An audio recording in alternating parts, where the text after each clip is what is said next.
আসসালামু আলাইকুম। পড়তে ভালো লাগে না? দেখো, পড়তে আসলে কারোরই ভালো লাগে না। পড়তে আসলে কারোরই ভালো লাগে না। তাহলে এখন আমাদের কি করণীয়? আমাদের করণীয় হইল যে আমি পড়াশোনাটা কেন করব? আমার লক্ষ্য নির্ধারণ করা। এখন তোমার লাইফের যদি কোনো লক্ষ্য না থাকে, যে তোমার কোনোভাবে জীবনযাপন করলেই হইলো এরকম যদি মনে হয়, তাহলে বলবো যে পড়াশোনা তোমার জন্য দরকার নাই।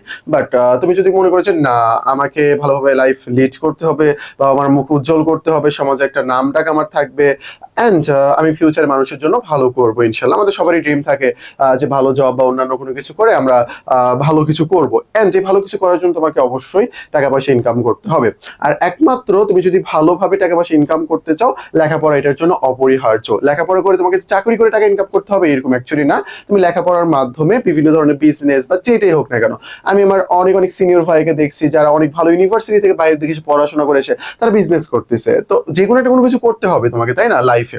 তো আমি এই কথাগুলো কেন বলতেছি, এটা বলার কারণ হইলো, তুমি যদি তোমার লাইফটাকে নির্ধারণ না করতে পারো যে তুমি ফিউচারে কি করবা, তোমার ড্রিমটা কি, তাহলে তোমার পড়াশোনা তো হবে না, তাই না? এখন তুমি যদি মনে করো যে তুমি একজন প্রবাসী বা বাইরের দেশে যে টাকা পয়সা ইনকাম করো এটা তোমার ড্রিম, তাহলে তোমাকে বলবো যে বাবা মার টাকা পয়সা নষ্ট না করে তুমি চলে যাও এখন বিদেশে, এই কাজটা করো।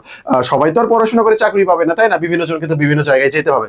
এখন তোমার যদি স্বপ্ন হয় যে না, আমি ভালো একটা ইউনিভার্সিটিতে পড়বো, সে ঢাকা ইউনিভার্সিটি হোক বা জাহাঙ্গীরনগর হোক বা চট্টগ্রাম হোক, যারা সেকেন্ড টাইমে রয়েছে তাদের জন্য বলতেছি, সে ইউনিভার্সিটিতে পড়বো, আমি অনার্স পাস করবো, তারপর দেশের টপ দেশ সেরা যে টপ জব গুলো রয়েছে, বিসিএস, বাংলাদেশ ব্যাংক, এডি, তারপর বেজা, বেবজা, বাপেক্স, এই যে জব গুলো রয়েছে আমি এই জব গুলো করতে চাই। তোমার যদি মন মানসিকতা এরকম হয়, তাহলে বলবো যে এই যে তোমার যে ড্রিম, যেটা যে আমি বিসিএস ক্যাডার হবো বা বাংলাদেশ ব্যাংকের এডি হবো বা এরকম ড্রিম, কথা শুনে একটু অবাস্তব লাগতেছে, তাই না? এই এখন এগুলো ড্রিম ভাই, মানুষ তার স্বপ্নের সমান বড়, তোমার স্বপ্ন অনেক অনেক বড় হইতে হবে।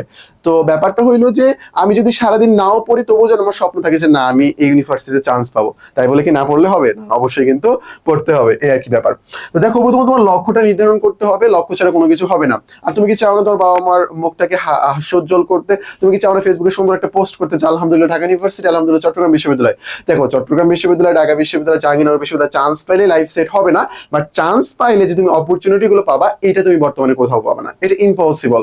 তুমি ন্যাশনাল বলো না কেন, যেটাই বলো না কেন, আমি ছোট করতেছিলাম, বাট এই অপরচুনিটি তুমি কোথাও পাবা না, এটা তুমি লিখে নিতে পারো। অ্যান্ড তুমি যে টাইপ মানুষের সাথে চলাফেরা করবা, তোমার ড্রিম গুলো সেই টাইপই হবে।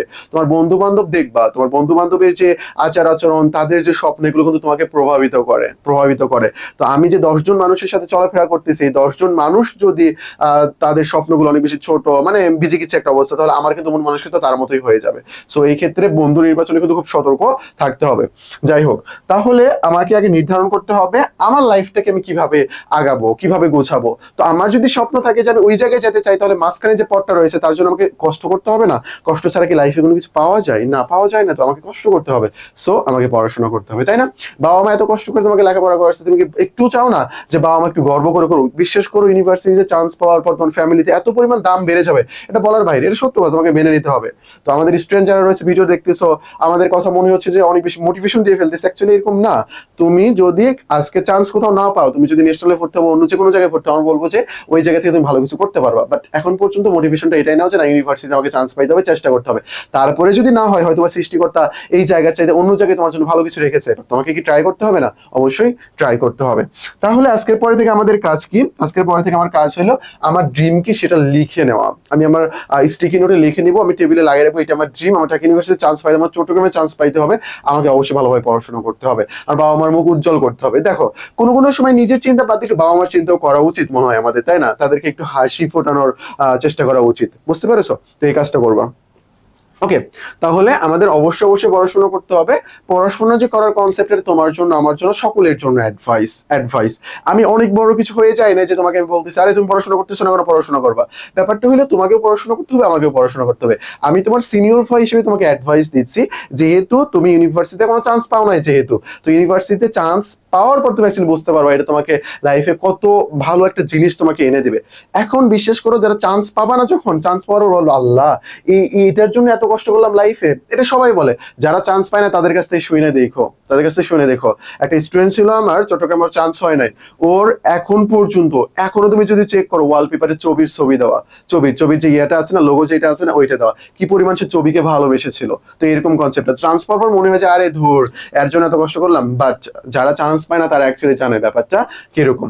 আচ্ছা, যাই হোক, আমাদের কোর্স সংক্রান্ত কিছু ইনফরমেশন রয়েছে।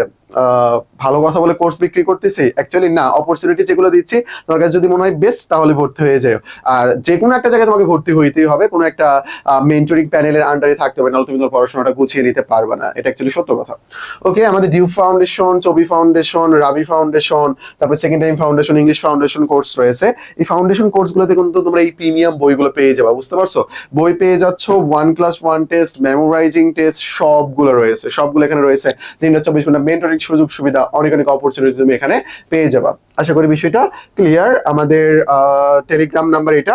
অ্যাডমিশন সংক্রান্ত যে কোনো সমস্যা আমাদেরকে নক দেবো, আমরা সেটা সলভ করে দেবো। তো আজকে পর্যন্তই। আসসালামু আলাইকুম।